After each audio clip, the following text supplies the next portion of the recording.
Joining us now is John Brennan, the former CIA director during the Obama administration, who knows the Saudi Arabia very well from the years spent working there in the agency. Director Brennan, Jake Sullivan said this week Iran is selling drones to Russia to use against to use against Ukraine. So this is the latest Iranian threat, and reviving the nuclear deal is all but dead. So this is a big piece of what is going to happen when he gets to Saudi Arabia and Israel. Iran. Yes, Iran continues to be a major national security concern, not just the United States, but also of Saudi Arabia and the other Gulf states. And now with the relationship between Russia and Iran seemingly growing, including on the drone front, I think there's more of an impetus to try to ensure that there's going to be a consensus among the United States and its partners and allies in the region about what to do to confront this Iranian menace that just continues to grow.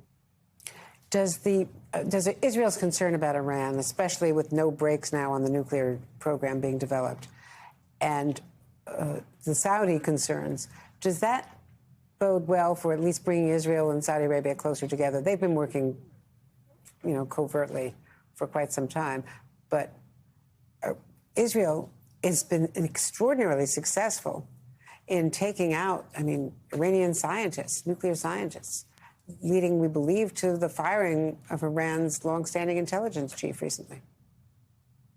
Yes, Israel has been very aggressive in terms of taking its own actions to try to mitigate the Iranian threat. But I think this is where President Biden can push the Israelis and especially Mohammed bin Salman to see if they can work together. There are a lot of downsides to President Biden's trip to Saudi Arabia and meeting Mohammed bin Salman, as Peter explained, because of MBS's, as he is known, his personal responsibility for the horrific murder of Jamal Khashoggi.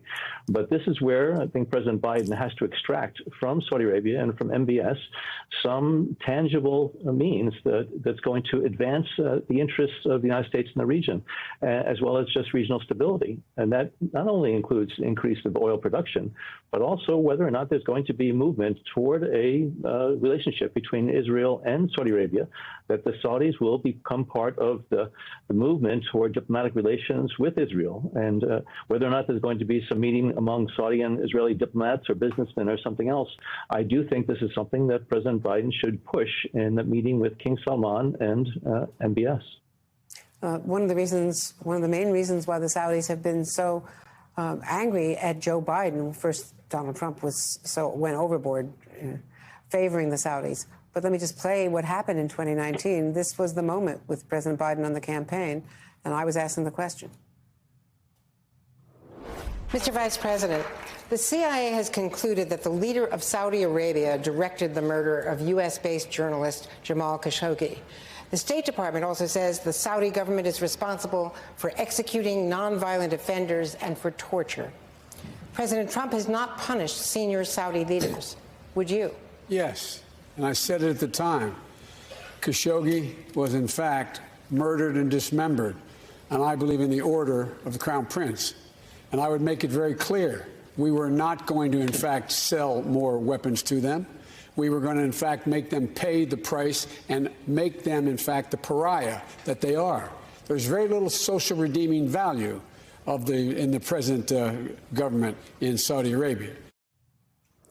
Director Brennan, your former colleague, Ben Rhodes, the Deputy National Security Advisor, wrote today that the president should not be making this trip.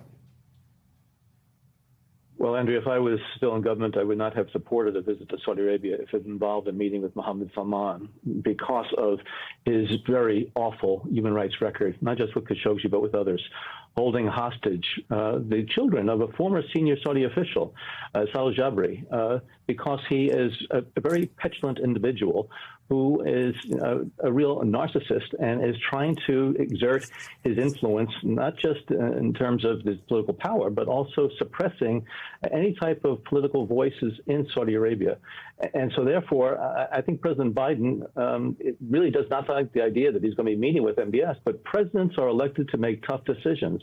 And clearly, President Biden made the decision, as disturbing as it might be to him, that he has to go to Saudi Arabia in order to ensure that that U.S.-Saudi relationship, not the Biden-MBS relationship, but the strategic relationship between our two countries that goes back many decades, is going to be able to continue to thrive in the future, particularly at a time of such global turmoil, with Russia's invasion of Ukraine, the situation in Yemen, and other issues. So this is something that I think very much is on President Biden's mind. John Brennan, thank you so much. Really appreciate your perspective.